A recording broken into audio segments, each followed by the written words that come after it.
The sexual exploitation of girls has really become a national crisis, and the public needs to hear these stories. Girls who are unable to protect themselves from those who sell and abuse them because so many of us are unaware or don't care about their plight. The age of entry into trafficking is 12 to 14 years old. These are children. These are our children. And if we don't do something about it, who will?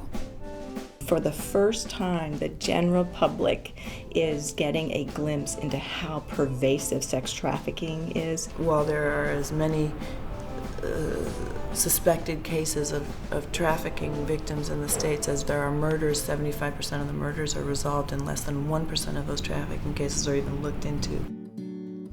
I broke out the basement and I went and called the police. I'm dying that we're all dying, but if... You know, it's a really big and global picture. It's partially our society, partially our family, partially our schools. I don't think there's any one area where we can point a finger and say, this is the problem. If we are subsidizing this really pernicious view of sexuality and the objectification of women, the objectification of young girls, then we're part of the problem. You know, when somebody tells you if you say something, they're going to kill your mom and your family, you're not going to say anything because you don't want the people that you love most to get hurt.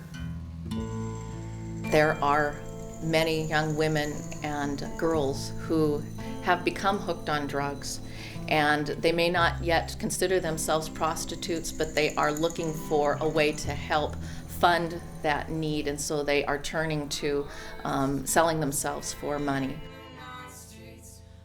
For the drugs, I get them wherever I could at, from pretty much anyone, and I felt that I had to pay them back somehow. These girls, these children are here, living and dying in our cities, in our towns. We don't see them because we don't want to.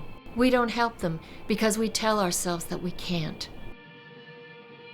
Finding out that one of the girls that have been missing has been found dead somewhere, that's a tremendous loss. And no parent should ever have to go through that. I hope that everybody listening to this extraordinarily important documentary will find the time to get involved, to help, because the urgency is now.